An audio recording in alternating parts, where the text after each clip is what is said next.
Now you can use my hand.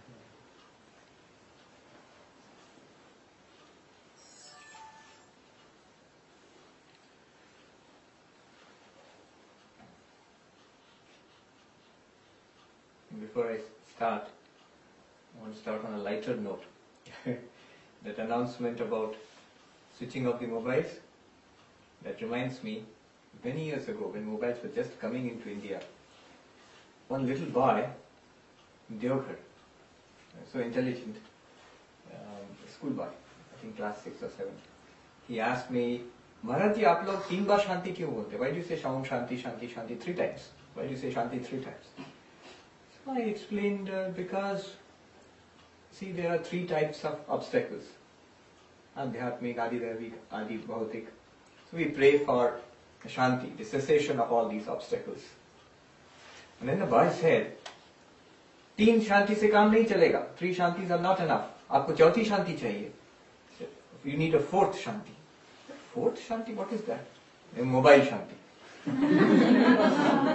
Which is so true. Yes. Yesterday, we were defining what God is from the point of view of Advaita Vedanta. Today, the subject is ourselves. Who are we? Who am I? And to put you out of any tension, the answer what we found yesterday will be the same answer that we come to today. God is none other than existence, consciousness, bliss, Satchidananda. Though yesterday we did Satchit Ananta. And we will also today come to the conclusion that we are actually nothing other than Satchidananda, existence, consciousness, bliss. But today the approach route will be different. We'll start with ourselves. And in Advaita Vedanta, this is the core message. Advaita Vedanta does not have anything more to say. It says that you are divine, you are God, Tattvamasi. But the same thing can be understood in different ways. And one of the finest explanations of this I have found in a standard work on Vedanta, Advaita Vedanta, called Panchadashi. 15 chapters on Advaita Vedanta, written by a great sage from Karnataka, Vidyaranya Muni, about 700 years, 600, 700 years ago. In the present place, Hampi, where the Vijayanagar kingdom was, there. He is very well known for this book. He has written many other books, Vidyaranya Swami, but Panchadashi is the standard book for which he is well known. In Panchadashi, in the first chapter called Tattva Viveka, there is a short sequence of verses at the very beginning. After the first 2 verses where he does pranams to Bhagavan and to Guru, after that he starts. Within some 8 verses, he summarizes the whole of Advaita Vedanta in such a beautiful way. He shows that we are existence, consciousness, bliss, we. And what I like, why this particular part I like so much, he does it without any reference to scripture. Because it says so in Upanishad, therefore you are, or because it says so in Gita, because Bhagavan said so, therefore we are existence, consciousness, bliss. No. All he does is, he refers to our daily experience and to reason. Yukti. Based entirely upon our day-to-day experience, what we all experience. He just takes us through a series of steps and shows we are not what we think we are. We are not what we think we are. The reality is much more deep and profound. So we shall follow his reasoning. I shall tell you those verses, shlokas, give you the translation and explain them. And at the end, it will be all obvious for all of us to see. Same process like yesterday. First thing is, we must listen carefully so that what Vidyaranya is saying, we must be able to say after this class, oh, this is what he has said. Level 1. Level 2, understand. I will not only be able to tell you what Vidyaranya said, but I shall also be able to explain. I know, I understand what he is trying to say. And the third level, of course, the goal, though it is not easy, but we must also feel it at every step. It is available for feeling it as a reality. Just as we feel this is a reality, that too what we will learn now, we should feel it as a reality. Of course, sadhana is meant for that. That is the purpose of sadhana. And Vidyaranya Swami says, he starts off with a verse. So follow this carefully. First verse. That is in the Panchadashi, it is the third one actually. First chapter. Shabda sparshadayo vedya vaichitra jagare prithak tato vibhakta tat samvid aikarupyana vidyate. See, I'll translate first. What he says is this. The things which we know in this world, we are continuously experiencing. Shabda, sparsha, etc. Shabda, sparshadaya. Shabda, sparsha, etc. Shabda, sparsha, rupa, rasa, gandha. You are hearing sounds. Just now you are hearing sounds. Sparsha. We touch, we feel. Rupa, rasa, we see, we smell. You're smelling the agarbatti here. And all the sensations which we are knowing all the time. They are called vedya, knowables. Knowables. In accounts you do receivables. So knowables. What are knowables? All this world is our knowable. Vaichitra jagare prithak. They are different from each other. They are various. Smells, there are different kinds of smells, different kind of touch, different kinds of forms which we see, different sounds which we hear. They are all different from each other. Why? Vaichitra, because of variety. So each knowable is different from the next one. You see something, you see a person, you see something. You see the TV and person are different. But what is common to all of them? Tato vibhakta tat samvit aika rupyat na vidyate. He uses a term, samvit, meaning consciousness. Two things about this consciousness he says, please note. The consciousness, you can call it the awareness, you can call it chaitanyam. He uses the word samvit. The samvit, the consciousness which is aware of these things, that samvit is separate from these things. Number one. Number two, it does not change. The things which we know, vedya, knowables, they keep changing.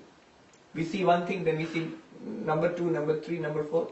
But the consciousness which knows them is one and the same consciousness. Two things. One is it is apart from the knowables, it's different. And it is unchanging. Now look at the verse again. Shabda sparshadaya vedya. Shabda, sparsha, etc. The knowables. Vaichitra jagare prithak. In our waking state, as we are awake now, hopefully, all the knowables which we are experiencing, they are different from each other because of variety. Then, tato vibhakta. Apart from them, apart from all the knowables, first point, the consciousness is apart from them. It's a separate entity. Tat samvit, the consciousness which is aware of all those things. Aika rupyat na vidyate. It is one and the same all throughout. So consciousness is one and the same and is apart from the things of which it is conscious. And what is it conscious of? World outside, obviously. Even our own bodies. We are conscious of our own bodies. In fact, we are most conscious of our own bodies. A great war or a disaster may take place 1,000 kilometers away, but if a pin pricks me, this is most serious to me. Because I am very conscious of my own body. But I am conscious of my own body. That's why I, the consciousness, am separate from my own body. Because I am knowing it. That which is known is separate from that which knows. Try this little exercise. Not now. Think about it. It's a very simple, commonsensical thing. Simply sit without any intellectual preconceptions. Simply sit and look at the palm of your hand. And just understand one thing. Just feel it. You are looking at the palm. Consciousness is aware of the palm. The palm is never aware of you. I am aware of the palm. Never is it the case that the palm is aware of me. Isn't it? Simple fact. Not only the palm, any other part of the body is something that I am always aware of or I can be aware of. I never have the experience that it is aware of me in my own body. Don't take other persons because other persons can be aware of you. But you can be aware of your own body. But here in our body, we just take this much. There is this body and we are aware of the parts of the body. The parts of the body are never aware of us. If the parts of the body are never aware of us, the whole body together also cannot be aware of me. I am aware of it. Now what follows from this subtle point? If the whole body taken together is never aware of me, consciousness is not in the body or does not belong to the body. Consciousness is something that is aware of the body. I'll repeat again. Take any part of the body, experience it, that you are experiencing it. It is not experiencing you. You are something which experiences this. Not only this, you are something which experiences every part of your body. And none of the parts of the body, nor the whole body taken together is ever, you don't feel it is aware of me. Here's another person who is aware of me. No. I am always aware of it. Awareness means consciousness. So I am the consciousness aware of the body. Body doesn't have any consciousness which is aware of me. Yes, I may be consciousness in the body, but still I am aware of the body. Since the body is not aware of me, body does not have any consciousness of its own, apart from me, the indwelling consciousness. So, I, the consciousness which is aware, which is in this body, acting through this body, I am separate from the body. This is the point I want to make. Intellectually one can understand it, but by the process which I just gave you, you can actually feel it. That I am something aware of the body, body is never aware of me. Therefore I am consciousness, body does not have consciousness. Why we make a mistake that this body has consciousness is because I am always working through the body. So I am invariably associated with the body. So we think the body is a conscious body. No. When you say conscious body, you are saying two things. Consciousness plus body. Okay. So samvit is something aware of all experiences in our waking state. We fall asleep and we dream. Vidyaranya Swami says, next verse. Tatha swapnyatra vedyam tu nastiram jagare stiram tadbheda tastayo samvid ekarupa nabhidyate. As we dream of many things. People are there, events are there, good things happen, nightmares come, and when we are dreaming, we are not aware that we are dreaming. It's a world in itself. What Vidyaranya Swami says, my point is, he's not even saying that this world is like a dream, just as you dream, this waking state is a dream. He does not go there. He simply says, we see many things in a dream. My point is, the consciousness which is aware of the dream objects, dream people, dream sounds, dream images, that consciousness is apart from those things. Just as the consciousness is apart from the objects in the Jagrata Avastha, similarly, consciousness which is aware of the dream, it is apart from the dream objects also. In our dream, we watch the objects in our dream. The consciousness which is watching the dream must be something apart from the entities which are seen in the dream. An incidental question arises here. So, Swamiji, we heard Advaita says this Jagrata Avastha and Dream Avastha, they are both same, and this waking stage also is a dream. What do you say about that? Vidyaranya Swami says, there really isn't much of a difference between waking and dream. Only thing is, in Dream Avastha, the objects that we see in the Dream Avastha are unstable. That means, when we see them, they are there. Next morning they are not there. And then again next day when you go back to dream again, those objects will not wait for you. Here, we can have good food, whatever is remaining we can put in the refrigerator, and tomorrow again we can warm the leftovers and eat it. But you can't do that in the dream. You can't eat and say, now time for me to wake up. I'll put it in the dream refrigerator. Next day when I dream, I will open the dream refrigerator and warm up the dream leftover and eat it. No. That refrigerator and those leftovers also will not come in the next dream. May not. So, dream objects are transitory, they come and go. Jagrata objects, next day when you wake up, same people, same problems also, same hassles. It is there. It is relatively stable. Although the Jagrata world also keeps changing. Holy Mother, Ma Sharda once, she was talking to Swami Arupanandaji, who was her disciple, in the village in Jairambati. And she said, "Hey, Shabito Shapno, all this is a dream, what we are seeing in the Jagrata Avastha." And Arupananda Maharaj protested. He used exactly the same logic which Vidyaranya gives. He said, no, this dream and Jagrata are different. Why? Because Jagrata objects persist. They are there from Jagrata to Jagrata. Every day it comes. Same family, same problems, same good things, bad things, everything. Same bank balance, thankfully. It doesn't disappear. You have to start all over again. Huh? But same mortgage also. So, it comes back. Dream objects do not come back. They are just imaginations. The Holy Mother did not give any arguments. Mashada simply laughed and she said, Ta holeiva Baba, shapno boito nai. Baba, let it be that they are different. But this is also a swapna, that's also a swapna. It's nothing more than a swapna. Our Jagrata Avastha also. Anyhow, Vidyaranya Swami says, my point is, just as the consciousness is one and separate from the object seen in Jagrata Avastha, similarly, in dream Avastha also, that same consciousness continues. But the dream world is different, dream objects are different, and dream situations are different, but the same consciousness is one and the same consciousness is continuing. Even the bodies are different. Jagrata body is actually sleeping on the bed under a mosquito net. Not here, mosquito net not necessary. And in the dream world you have a dream body. With that you are doing so many things. But the consciousness which was in the Jagrata body, the same consciousness is working through the dream body. Now see, this is our experience. The story I often tell at this point, I'll repeat it. So those who have seen it on YouTube, there's a big problem with YouTube because people have already seen all those lectures. But the story is very nice. I heard it from a Swami in Gangotri once we were taking a walk, and he told me the story. It's a long story, even if I am shortening it greatly. So even if it feels long to you, remember I am shortening it. So if you are not hearing the original one. Janak Raja, the great philosopher king, he was sleeping.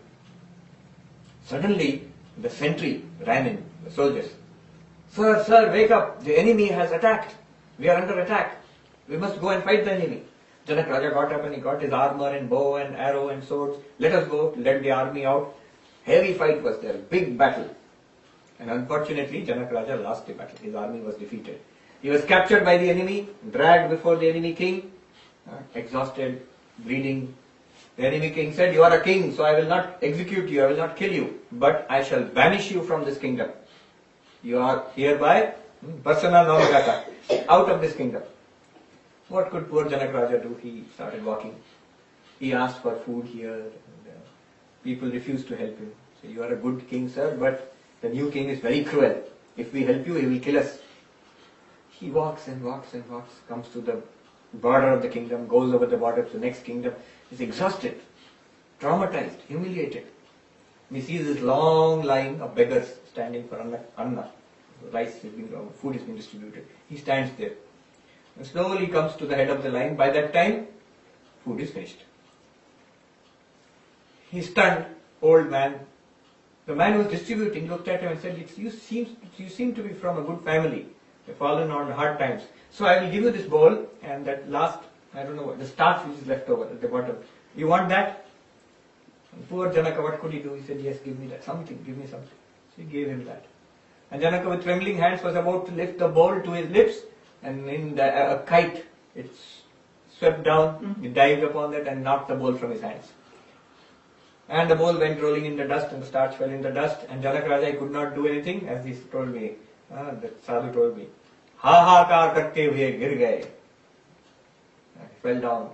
Ha-ha-kar. The Sanskrit ha-ha-kar is just the opposite of English ha-ha.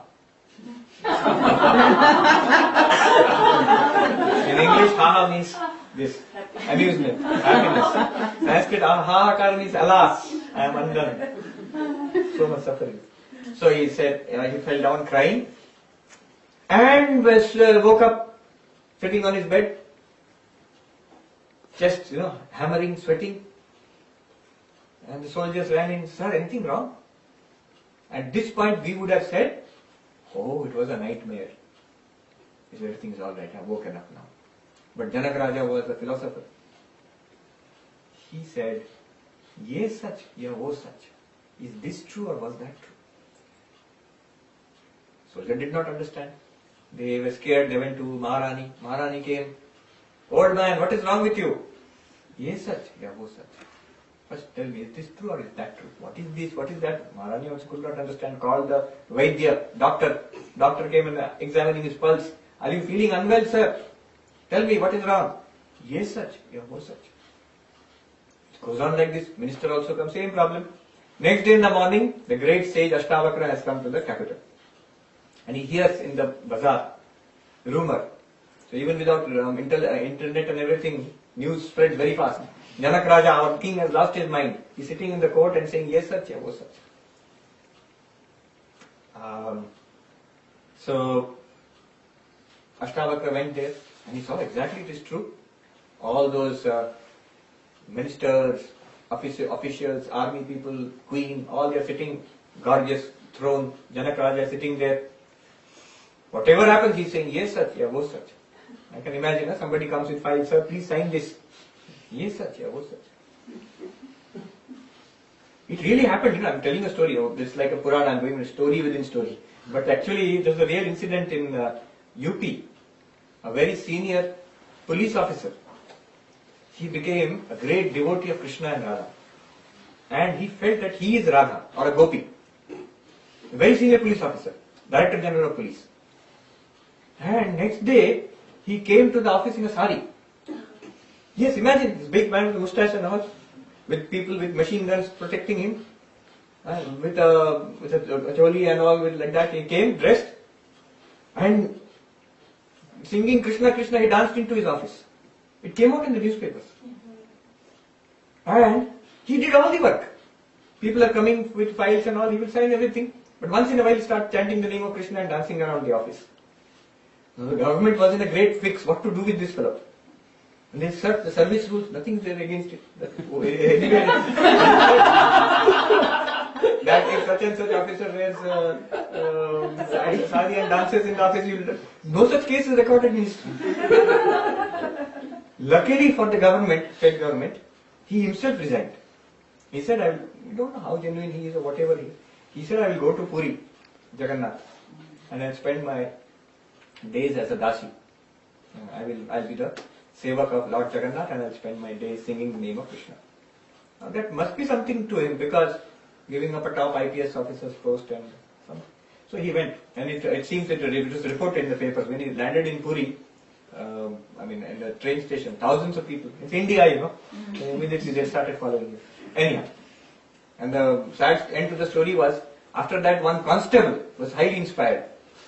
Next day he also started dancing around in the... Actually. But his end was a very sorry end, because the government immediately dismissed him. He was only a constable. Anyhow. So like that, Janak Raja, if any files are coming, what is it? Yes, sir. Yes, sir. And Ashtavakra Muni said, O king, how are you? Yes, sir. Yes, is this true or is that true? Then Ashtavakra Muni knows the mind of the king. So he said, O king, when you were rolling in the dust, defeated, traumatized, humiliated, all your kingdom lost, was this power and pomp and position and security, was it there? Janak Raja, as if coming out of a stupor, he said, no, it was not there, it's all gone. And now you are sitting here in the midst of your army, your kingdom, your queen is there next to you, and so wonderful, and all power and pomp and security. That humiliation and defeat and disgrace, is it suffering? Is it there now? No, that is not here now. Then he said, na ye sach, na wo sach. Neither this is true, nor that is true. That was not here. This was not there at that time. Neither this waking world is true, nor what you saw in so-called dream world. That's also not true. This is also not true. Janak Raja was stunned. Nothing is true. What is this? Then Ashtavakra said, that world may be false, the dream, but did you see it or not? It may be false, but did you see it or not? Were you there to see it? I saw it. Here, this may be true or false, we don't know, but even if it is false, are you seeing it now or not? Yes, I am seeing it. So you are there, you are here. Na ye sach, na wo sach. Tum hi sach. Neither that is true, nor this is true, but you are true. You means, now we can understand, Vivekananda Swami says, Samvit, the consciousness which watches the Jagrat, that same consciousness watches the dream also. But that consciousness is not this body and mind. This body and mind are different. There is one consciousness which is watching. What about deep sleep? The next question immediately will come. Any intelligent person will ask, fine, in Jagrat we are watching something. In Swapna we are watching something else. What you are saying is, Jagrat is one channel of the TV and Swapna is another channel of the TV. Fine. What about deep sleep? When we fall asleep completely, no Jagrat, no Swapna, no waking, no dream, completely blank. Where is the consciousness then? So your theory falls to the ground. There is no consciousness in deep sleep. Gone. Vivekananda Swami says, next verse, he anticipates that. It's so thrilling. A young student in Hollywood, she asked this question. Swami, if I understand correctly, you are saying there is one unchanging eye which watches the body and mind and the world of the Jagrat and the body, mind and world of the Swapna. But when you come to deep sleep, that eye disappears. Where is your theory about one consciousness? As if anticipating this young girl's question in Hollywood 2 weeks ago, 21st century, 700 years ago, across oceans of space and time. Vivekananda Swami, next verse he says, Supto thetasya saushupta tamo bodho bhavet spritihi sacha buddha vishaya avabuddham tattadatamah. He says, in deep sleep, what happens? There is nothing, blankness. When you wake up from deep sleep, when we wake up, what do we say? I slept happily, I did not know anything. We say, I slept like a log. You say, I slept like a log. I did not know anything. Now imagine, what is this not knowing anything? Who experienced or what experienced the blankness? Something must have experienced the darkness. If that was not experienced, then what would we have said after waking up? I was awake, I fell asleep and dreamt, and now I am awake again. But we don't say that. We say, I was awake, I dreamt, then was a period of blankness, now I am awake. If it was a period of blankness, and we experienced that period of blankness, what experienced the blankness? There was no experience of any world, dream world or waking world. There was no experience of body. There was no experience of the mind also. There was no feeling that I am experiencing anything. Nothing. But some experience was there. That's why we wake up and say, I saw nothing. I was completely, I was asleep, blank, unconscious. I say that. But it's not unconsciousness. I remember in the Institute of Culture in Kolkata, there was a seminar on consciousness and philosophy and religion. And you can sit down. There are chairs there also.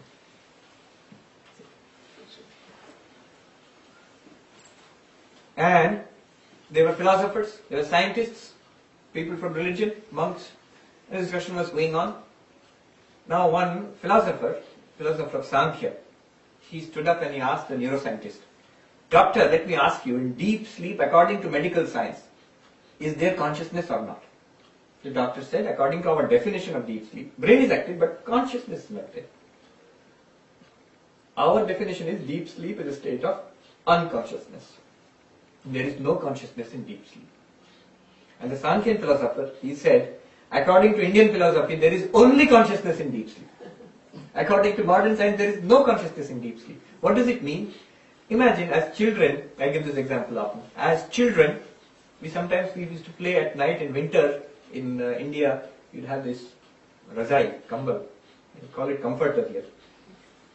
Now as children, sometimes you would pull it over our heads. And inside, if I open my eyes, what would I see? Darkness. Now am I seeing nothing or am I seeing darkness? Because my eyes are open. I am seeing darkness there. Because there is no light. Exactly like that. Consciousness which was watching the waking world is the same consciousness watching the dream world, is the same consciousness watching the absence of anything in deep sleep. Another example, I think I gave it yesterday, light. If you're driving along, if there is some fog, you will see two beams of light. If there are insects flying across, you will see the insects in the beams of light reflected. But if it's a very clear night and your vehicle is climbing a hill, the beams focus out into the clear night and you will not see the beams of light at all if the atmosphere is very clear. Right? If you put your hand in front, you will see the light is there. But otherwise, you will see just the night sky. You will not see two beams of light. Does it mean the light is not there? The light is there. The headlights are switched on. But there is nothing for the light to be reflected on. There is no fog or raindrops or dew or anything like that on insects. So, the beam of light is there, but you cannot see the beams because nothing is being reflected. Similarly, consciousness in deep sleep is there. But there is no world, no body, no mind, no dream, nothing is there. So what will it illumine? Nothing is there. It's an empty thing. That emptiness itself, Vidyaranya Swami calls tamaha, darkness. He says, Suptothitasya saushupta tamo bodho bhavet smriti. After getting up from deep sleep, we say we had an experience of darkness, of nothingness in deep sleep. And then he says, Sacha avabuddha vishaya. That experience must, that thing which we say, I remember a period of darkness. Remembrance means some past experience. We must have experienced something in deep sleep. That we must have experienced that nothingness itself in deep sleep. Sastya avabuddha vishaya. Always remembrance means past experience. So if we remember a period of darkness, then the darkness itself was the object of experience and consciousness was experiencing the darkness. Which consciousness? That consciousness which was watching the dream. That consciousness which was watching the waking state, Jagrat. So, in the next verse, Vidyaranya, he says, Sabodho vishayadhinna nabodhat swapna bodhavat evam sthana trayipyeka samvittadvaddinantare. That consciousness is the same consciousness which was watching the dream, is the same consciousness which was watching the Jagrat. And that consciousness is apart from the darkness, the void in our Sushupti. That was the object, like this blank screen, that is, you are watching. You don't see anything, but you see the blank screen. You don't see any pictures. Similarly, deep sleep is you are seeing blankness there. Yeah. Well, a simple example is, supposing a person is undergoing surgery. Before surgery, they do the anesthesia. He knows nothing when he wakes up, everything is done, also during that period where he is under the effect of anesthesia, you think the consciousness exists? It does.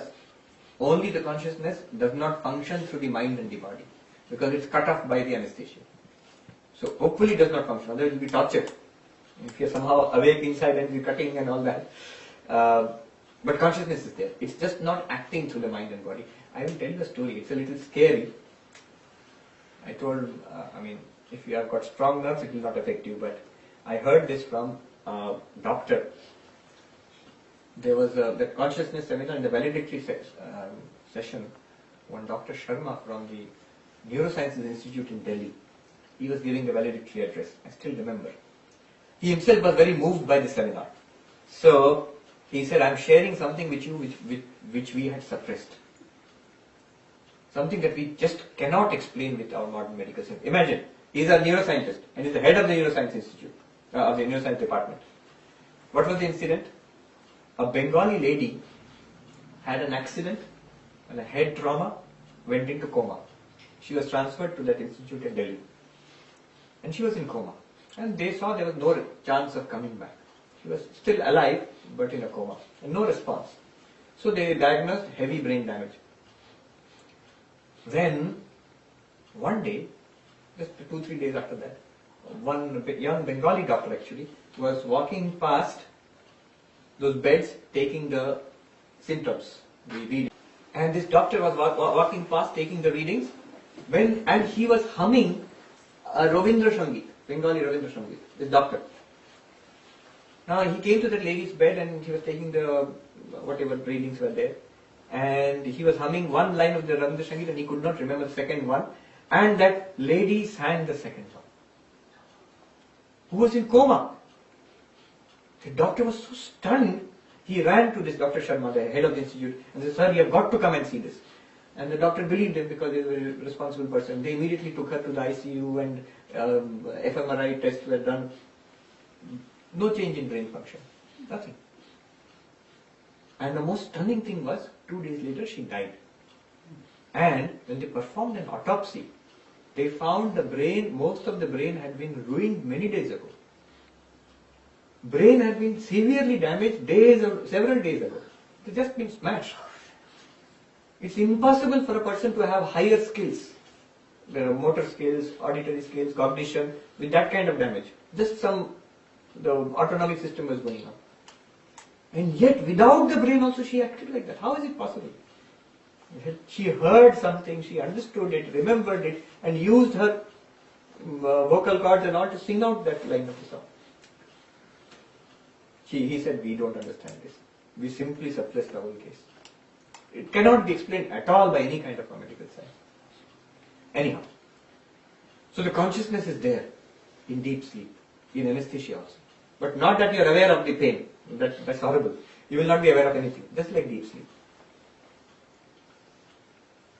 Also, one more thing I just add here, just for your interest. Do you know one thing? Your waking is different from my waking. Our all waking states are different. We have different bodies, different minds, families, backgrounds, ideas, desires, hopes, memories, different places in the world we live in. We are all different. Your dreams are different from ours. We are all have different dreams. All of us, we have individual dreams. No two dreams will be alike. But your deep sleep and my deep sleep, and Vivekananda's deep sleep, and the President Obama's deep sleep, and the deep sleep of an insect also. Deep sleep is exactly the same for all of us. Isn't it true? No difference is there in deep sleep. When we are in deep sleep, at that moment, the experience of deep sleep is exactly the same for all of us. It is just pure consciousness with nothing. All differences come in waking and dreaming. Deep sleep, as I understand, Yes. is driven by your vittis, meaning tendencies. Whatever you have accumulated in your sleep, that become the subconscious mind, but that pretty much drives your type of sleep you are going to get, what kind of dream you are going to get. It is all driven by your subconscious mind, which is a part of the conscious mind, but because it is totally engrossed all the tendencies, it is different from you, it's different from you. Yes. But you see, you yourself answered the question. It's a complete blankness, which we have daily, a little bit at least. There we are all same. There the healthiest man, Olympic athlete, and the man dying in an intensive care unit of the hospital, when both of them go to deep sleep, they have exactly the same experience. Nothingness, blank. The man with the worst problems in the world, the man dying in the ICU, when he goes into deep sleep, no problem. Our way of understanding is, oh, he's unconscious. He has problems, but he's unconscious of the problems. But the Advaitic way of understanding is, that consciousness is aware of nothingness. All the problems are in the vrittis which come up in the waking state and in the dream state. Anyway, just a fact to consider, that deep sleep is same for all of us. So he says, the consciousness watching the Jagrat, consciousness watching the dream, consciousness watching the deep sleep is one and the same, and we are that consciousness. Now this is a big shift. Normally what do we think? I am this person, this body, this mind, this is the real world. And if I fall asleep, actually I am sleeping and my mind is imagining the dream world. And what is deep sleep? My mind shuts down, so that is deep sleep. And again I wake up into the real world. Our whole understanding is biased towards the Jagrat. That we are this is the reality. We root ourselves in this Jagrat. Advaita Vedanta says, root yourself in the consciousness which watches the Jagrat, Swapna and Sushupti. Then you will find consciousness is like the mirror in which the three states come and go. Or the TV in which one channel is Jagrat, another channel is Swapna, and switch off is Sushupti. That is the pure consciousness. Maharaj, the discussion you are making today on consciousness, does it correlate to what you said yesterday by giving the examples of different buckets containing water Yes, and the yes. sunshine? It's the Yes. same. Yesterday I did not speak about the three states of consciousness, Jagrat, Swapna, Sushupti, but we are going to the same pure consciousness, the sun which is shining on the buckets. Yeah. So now what do we have? One consciousness watching the three states, Jagrat, Swapna, Sushupti, which we have in a day. All of us experience it. The child experiences it, the old man and woman also experiences it in a day. Then Vidyaranya Swamiji goes further. Sthanatrayapyeka samvid tadvad dinantare. In the three states of consciousness every day which we have, Jagrat, Swapna, Sushupti, it's the same consciousness. The states are different from each other. The good and bad points are different from each other. The problems and satisfactions are different from each other. But the consciousness watching them is one and the same. Those things come and go. Tadvad dinantare. What's next day's story? Same story. Jagrat, Swapna, Sushupti, one consciousness watching. Then the next verse comes, one of the most thrilling verses I've ever read in the whole of Sanskrit literature. See, the verse goes like this. Masabda yuga kalpeshu gatagameshu nekadha nodeti na astametyeka samvid esha swayam prabha. It says, days pass, weeks pass, months pass, years pass, that one consciousness, self-effulgent, like the sun, is watching. Centuries pass. This body dies away. The body was a little body, little boy. Vachaspati Mishra, the great scholar of Advaita Vedanta, he writes in one place, he writes that one day I was a little boy playing on the lap of my grandfather. Today I am an old man with my grandson on my lap. That little boy's body is gone, it's an old man's body now. I am the one who has the same I-ness, who is watching all this, same consciousness. Not only that, the old man's body also will go away. Death comes to all of us. Ita, jatasya idhro mrityu. That which is born must die. But I, the consciousness, will not die. This body goes away, another body comes. We are reading a book, one page is turned, a new page comes. That page was one life, one body, gone, another comes. New body, new life, new experiences. Entire centuries and millennia go by, thousands of years. The Hindus have an enormous time scale. Not a few thousand years of history, enormous time scale. You know, Carl Sagan, the famous astrophysicist, actually he was more of popularizer of science. His serial Cosmos, we used to watch it when we were kids in India. I used to show that, one of my favorite shows. And he has a book also, Cosmos. There on time scales he says in one place that today modern astrophysics has shown us tremendous time scales in the billions and billions of years. And then he says, I know of only another scale, only one other scale which is more impressive than this. And that is the time scale of the ancient Hindus. Entire millions of years, billions of years passing, they call it yugas, kalpas. Universe is destroyed, a new universe starts. Hindu theory of cyclical creation, preservation, destruction, again creation, preservation, destruction. They pass. Entire universe disappears, consciousness is watching. Which consciousness? You. Another universe comes up. We have new bodies and new minds. The play goes on. Gata gamyeshu nekadha. Many millions of years have passed, many more will come. Many more lives will come, unless you get moksha. If you want that, it will come. So Vivekananda says about spiritual realization, moksha, he says, take your time. There's no hurry. If you are not serious about it, no problem. It's not one life. There's a cartoon in Global Vedanta. You know, there are some Christians who are born again Christians. There's a denomination. So one Christian is saying to a Hindu, I am a born again Christian. And the Hindu is saying, I am a born again and again and again and again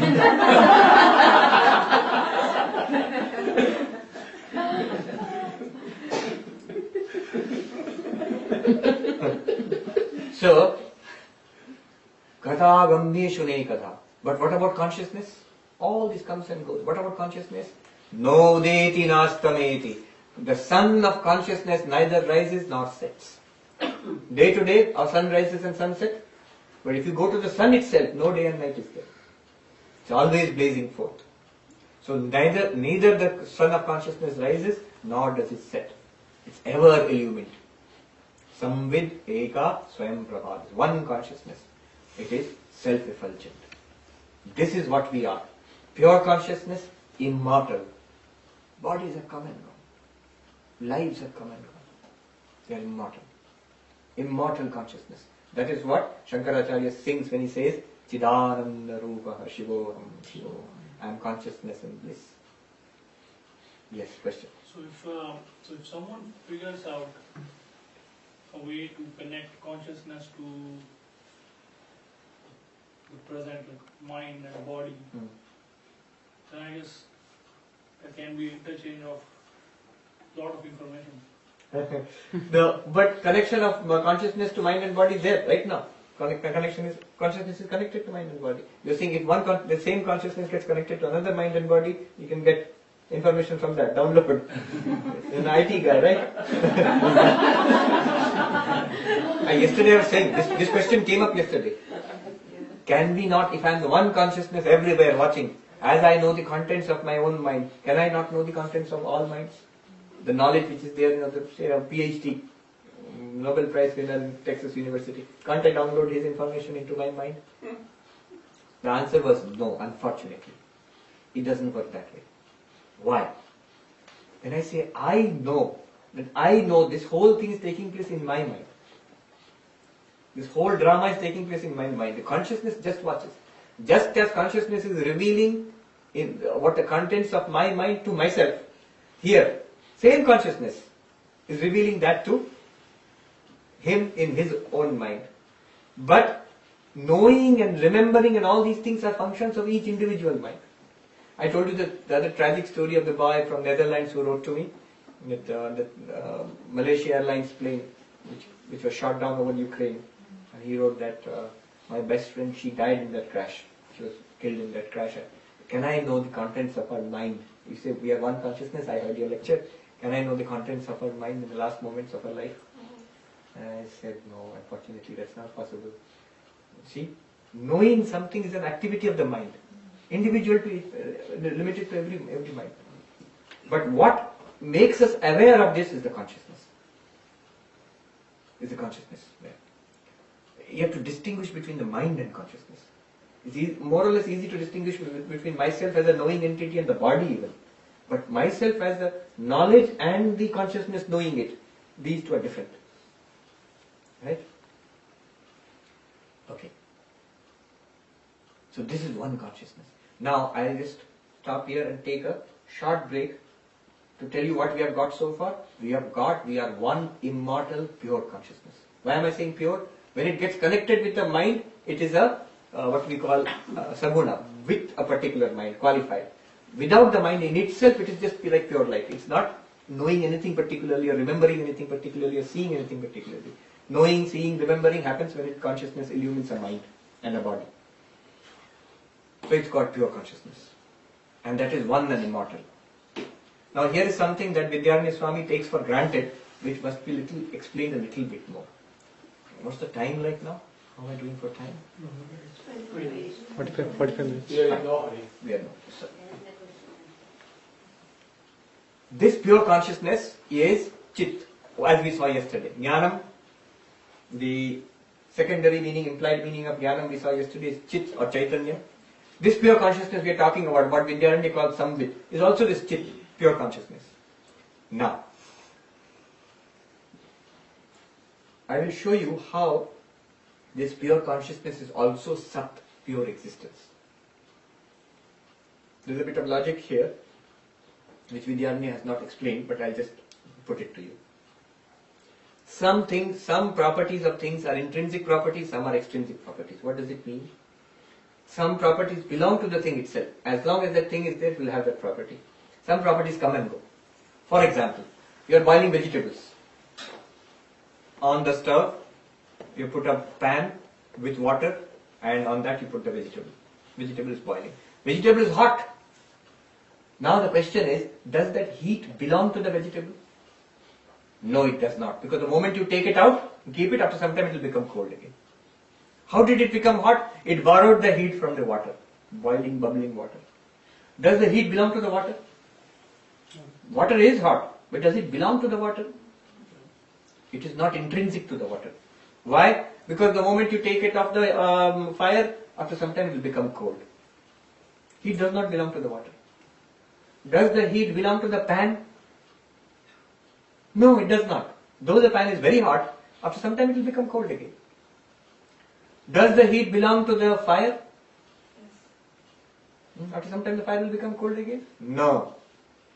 As long as the fire exists, it will be hot. As long as it exists, it will have the property of being hot.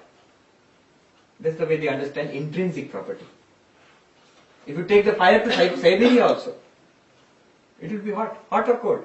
Hot. They gave the picture of an aeroplane in Siberia in the papers a few days ago. Actually, when I came to USA, they were scaring me. That it will be so cold. You know what will happen to you? They showed a picture. It came out in the papers. It seems it was so cold last month in Siberia that the runway froze and the plane was stuck in the ice. So they got a tractor to pull the plane. The tractor also froze. Then the pilot ordered the passengers to get down and push. So all the passengers with big parkas and all big Russians, they were all pushing the plane. And the picture was taken to show. And that cold also, if you take fire, will it be hot or cold? Hot. So heat is intrinsic to the fire, not to the pan or to the water or to the vegetable. They may be hot for a while, they will lose it. For the pan or the water or the vegetable, heat comes and goes. It can borrow and lose it also. But the fire always has heat. So fire intrinsically is hot. Now, think of existence as an intrinsic property or extrinsic property. If something has, see, these things exist. Table, chair, TV, human beings, we all exist. Now this existence, is it intrinsic to us or not? We'll say no. It's not intrinsic to us because after some time, TV will be destroyed, this chair will be destroyed, will go. At one time these things did not exist, another time they will not exist. Just like the pan was at one time cold, now it is hot, again it will become cold. Fire is never cold. It was hot, is hot, will always be hot as long as it lasts. But the chair and existence, if you take existence in the chair, at one time the chair did not exist, it was wood only. Now it exists, and again at one time it will be a broken chair and it will not exist as a chair.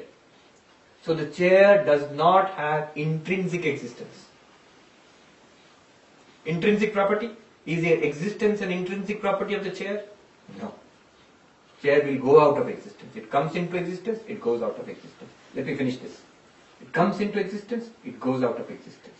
Now my question is, if something has existence as its intrinsic property, what will be that thing? What will happen to it?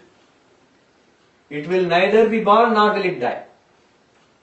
Something that has existence, just think about it theoretically. If there is X and it has existence as an intrinsic property, that means X will never lose existence. But existence belongs to that X. X will always exist. It will never come into existence, it will never go out of existence. Now see, now you put this with our Sambit, what we have got so far. No deiti nastameti, samvidesha swayam prabha. This consciousness, sun of consciousness, neither rises nor sets. Neither rises nor sets. That means it neither comes into existence nor goes out of existence. Hence, existence is intrinsic to this consciousness, this pure consciousness.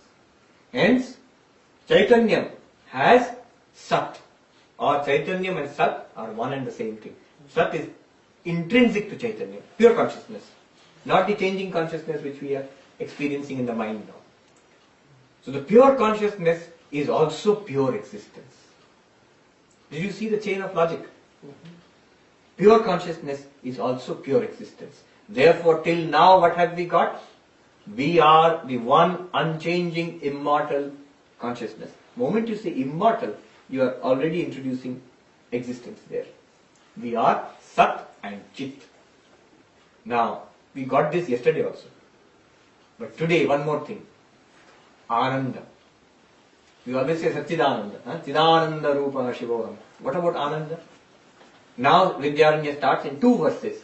A new set of arguments, very interesting set of arguments, to show that we ourselves are the greatest source of joy and a permanent, unchanging source of joy. We are Ananda ourselves. How? Let us go through the verses. 2 verses.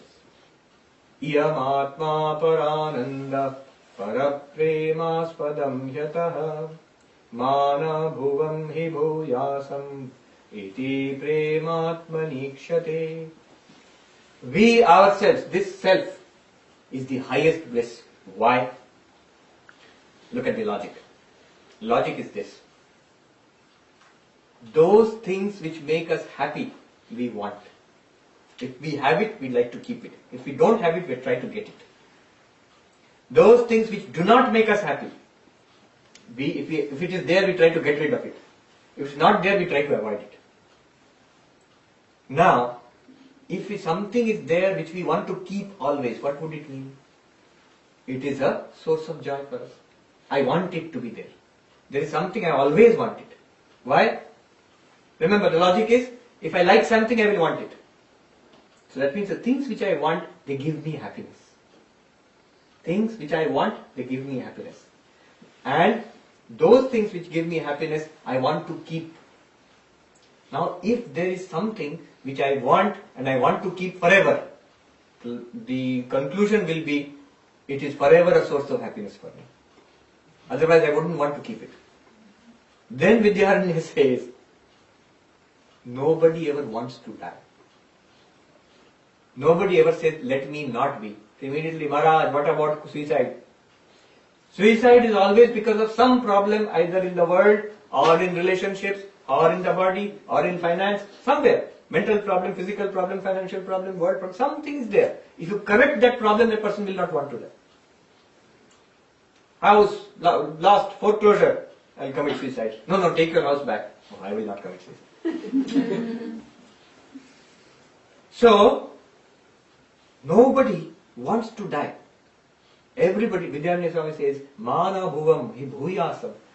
Nobody says, let me not be, let me exist.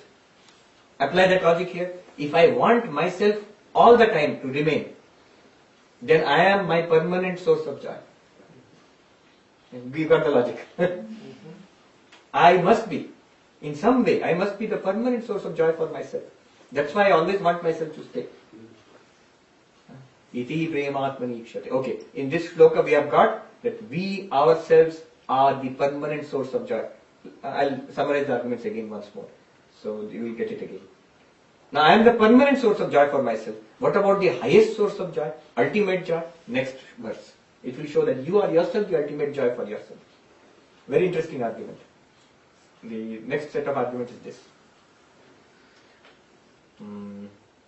Iti prematmani ikshate. Tat prematmarthamanyatra nanyatra anyatra atmartham nanyartham atmanah atastat paramam tena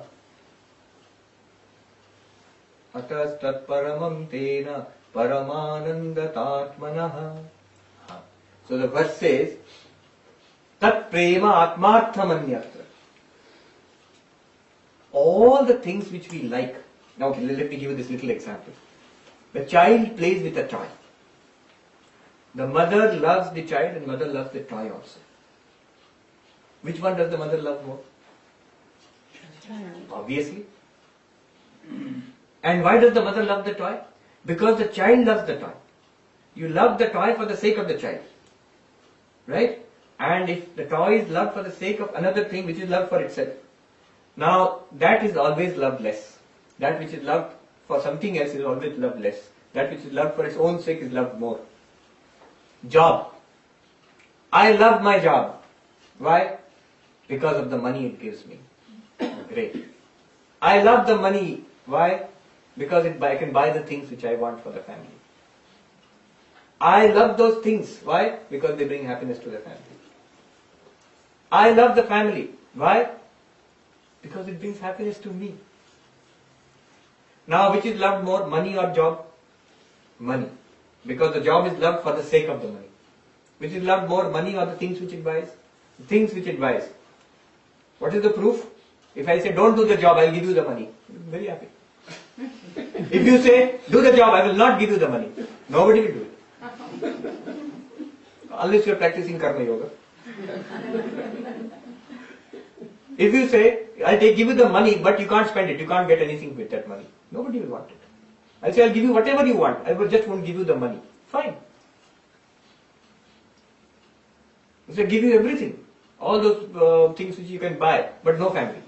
You see what happens is, many people, especially in this country, very rich, lot of money, but they do not get along with people, so they don't have a family ultimately.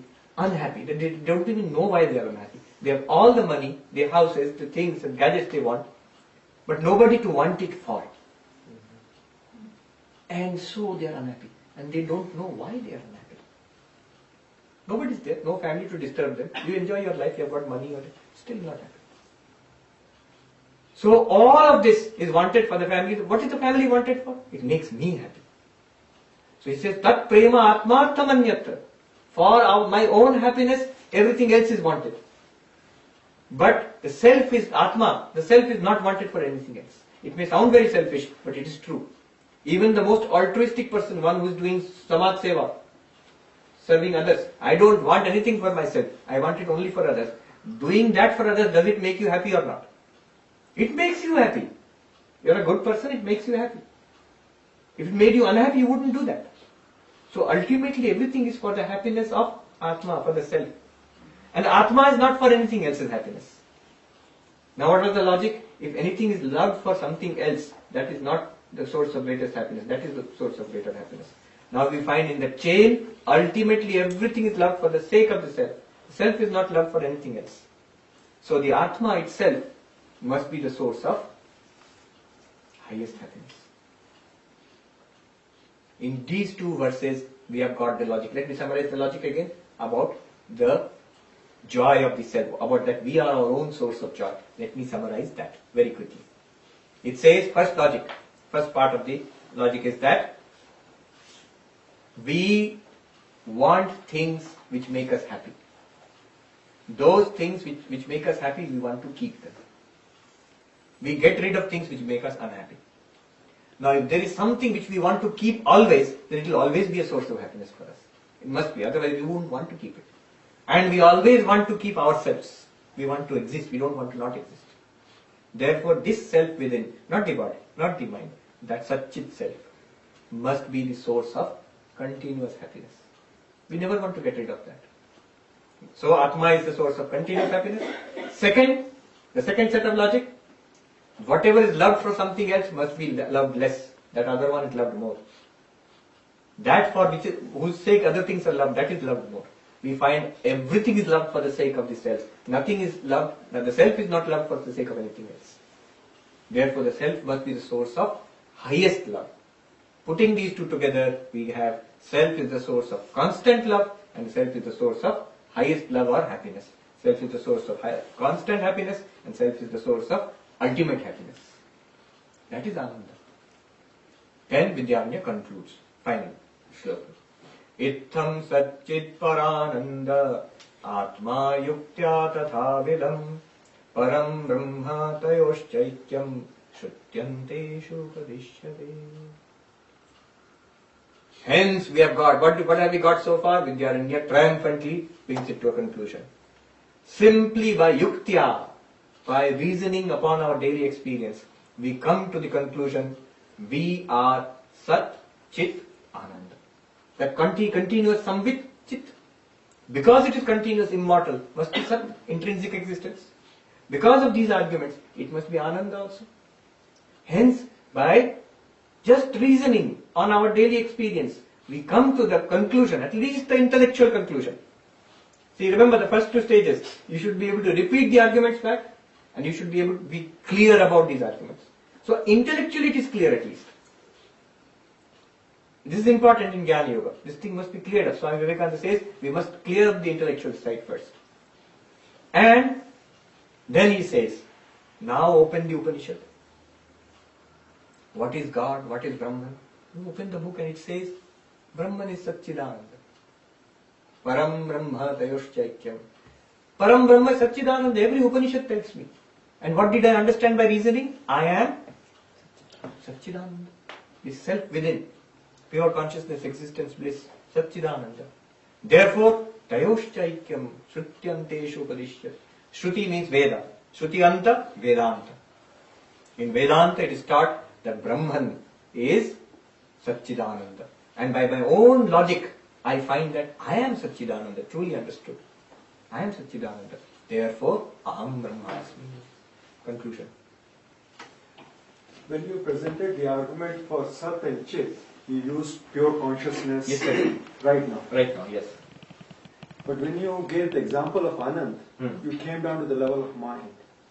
Because Yes. what I want. So the connection is kind of, the argument for Anand seemed weak because the alternative was, say, I love life because the choice is between life and death. So it's a lesser evil that I'm picking, not necessarily the best choice. Because you gave me only those two choices, I had no other option. Yeah. So that doesn't necessarily reinforces that it is Anand per se, but it's just maybe it lesser of pain. It doesn't feel that way. But you know, just look at the simple steps of that logic. We are not saying what the self is. But whatever the self is, we don't want it to be destroyed. I myself, whatever I am, Every living being wants to live. I want to live. I want to exist. If the problems are not too much, if the problems can be fixed, I want to exist. What does this mean? It means I want myself to be. What do I want to exist? Things which give me happiness. If things do not give me happiness, I would like to get rid of those things. See, in life, I buy an electronic gadget. It gives me happiness.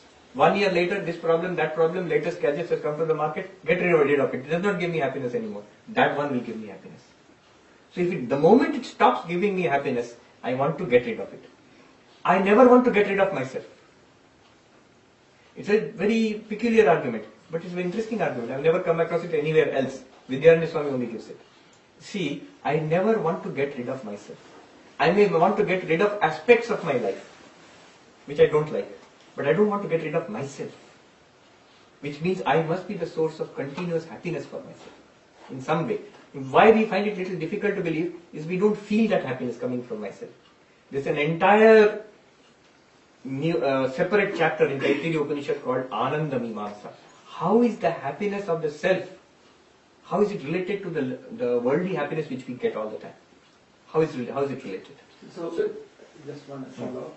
The reason I was bringing it up is because when you explained it through the mind, and it seems like mind is part of the problem to begin with in happiness. And you use mind's argument of being happy as an explanation that it must be, it's the clutter of the mind or whatever it is that causes all kinds of unhappiness. And yet you are using the same mind to describe the happiness as a source of happiness. as an argument, yes. Because one reason is the happiness that we feel is in the mind. Okay. And it's exactly analogous to the chit thing. How it does not seem to be in this argument. It does not seem to be parallel. There is no symmetry in the argument. Actually, there is symmetry, not here. I'll put it to you in very brief. I'll give you a little example. Then you will see the symmetry with the chit. In chit, what did we do? We separated consciousness from the mind. Right. Now you see how we separate happiness from the mind.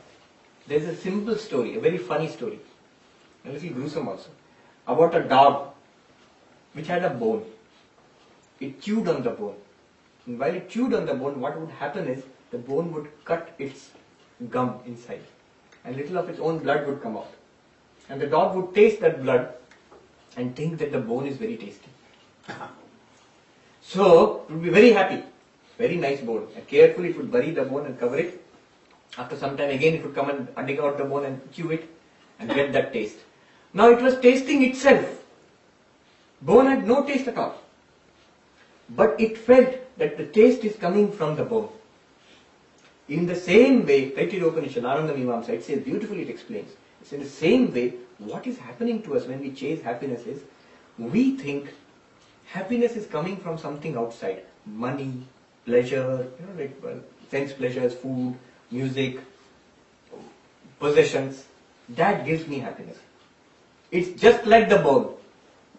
It is my own happiness, the happiness of Atman, which is getting reflected in the mind. If you say that is so, then why isn't it always reflected? Atman is always there, mind is always there. Because only in the certain sattvic state of the mind can the happiness be reflected. If the mind is agitated by desire, happiness is not reflected. The tragedy is, when I want something, then mind is in a turmoil. There's no happiness there. The moment I get it, the mind settles down a little bit. And my own happiness, Atma, is reflected in that calm mind just for a few seconds maybe. And I taste it. But like the dog, I think, oh, it came from the pastry. So I keep chasing that. I want happiness, I will go to the pastry. It's not the pastry happiness. It's my own Atma's happiness. The mind calming down, because the mind wanted a pastry, moment I give it a pastry, the mind calms down just for a few seconds. And then, but the problem with that is desires are continuously piled up in the mind, and we keep chasing the desires, and mind becomes more and more restless. Another proof why the Atman is happiness and not the thing outside. The proof is, if that is so, then by giving up all desires, would one be happy? See, here is a solid test. Our common sense is, by satisfying my desires, I will be happy. This theory of Vedanta tells us that desires are the problem of happiness. Desires are the problem, what is causing my unhappiness. If you give up all desires, mind will be automatically calm. If the mind is calm, happiness ought to be reflected in the mind and should be permanently happy, more or less. Who gives up the desire, the mind or the... To the mind. The person who is doing Vedanta now. He gives up the desires. Should be happy. Now look at it, test case in the world. Here is an experimental method. All the time we have been trying to get happiness by satisfying desires. Now if there is somebody who gives up desires, is that person happy or not? Yes, there are. All sadhakas, in all religions, they try to step away from worldly desires. And you will try and see most of them, those who do it genuinely, they are very happy. Now the other theory that happiness comes from satisfaction of desires, then that theory fails. This person is not satisfying his desires, his or her desires, and yet is happy. How is that possible? If satisfaction of desires was equal to happiness, this person is not satisfying any desires, he has given up desires, how is he happy? This proves that the happiness comes from within, not from satisfaction of the desires.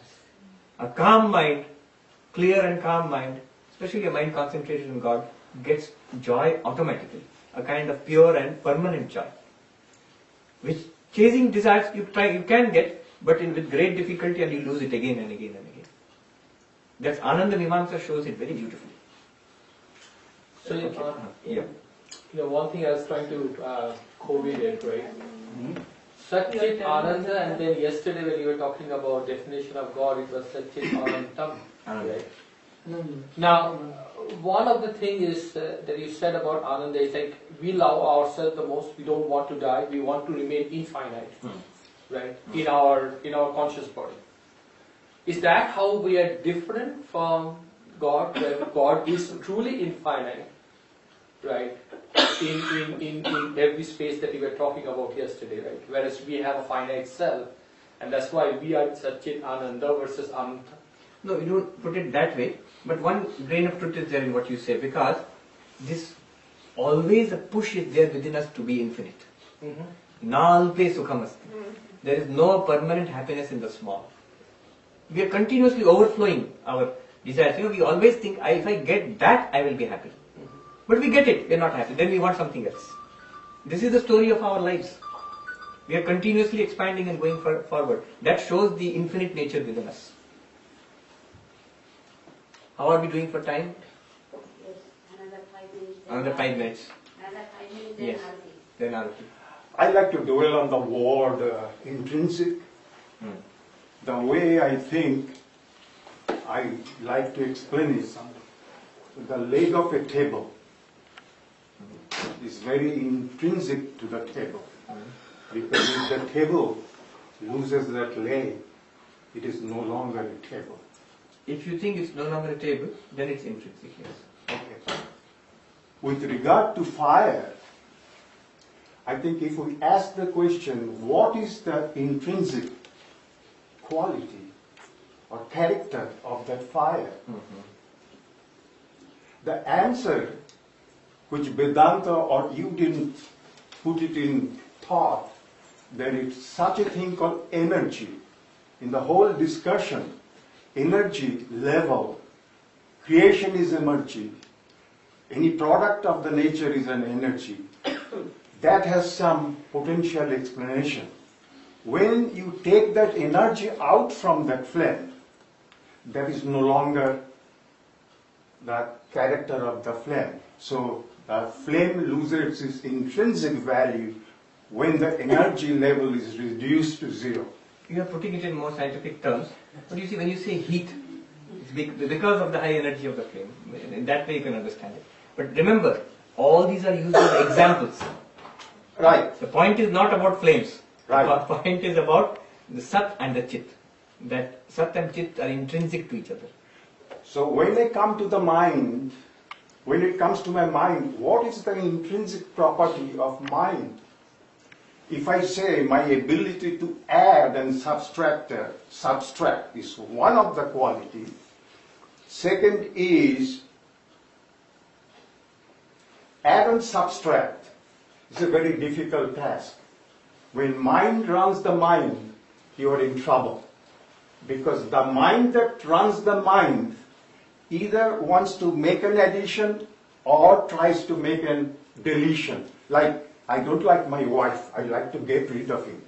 That is removing the wife. I like another woman, bring another woman. You see what I am saying? Yes. Because mind is making the judgment. That aim is a capital aim. It is different from the small aim. So that capital M has to be connected with the consciousness. And that pure consciousness is when you say Sat Chit Anand. Actually, it's well put. Addition or subtraction. In Ashtavakra Gita, the word used is graha and tyaga. Graha means to get something. Tyaga means to give up something. Only the mind operates in this way. Pure consciousness, there is no addition, no subtraction. Ashtavakra Gita says this. But here, what I heard for the last 30 minutes, it's the mind playing the gymnastic. Mind kicks it around on the left, the ball goes to the left. Mind keeps it around in the right, the ball in the right. But who is minding the mind? Consciousness. Consciousness, yes. So why do you connect the mind with the consciousness? What? Right now, in every experience, any experience that you're having, it is mind plus consciousness, or consciousness plus mind. Just now, this experience which we are having, all of us, it is consciousness plus mind. So consciousness is always there. Is always Yeah, there. it's like that screen. Yesterday that he was talking about, it's like that screen. What changes is the Right, mind. but- In the Drigdrishya Vivek, for example, the question is raised. We'll conclude now. The question is raised. You see, constant consciousness is steady, but awake. When I'm awake, I'm so bright and alert. When I'm sleepy and dreamy, I seem to be less conscious. When I'm asleep, I seem to be almost unconscious or totally unconscious. Then consciousness is changing. There's high consciousness, there's less consciousness, there's dullness.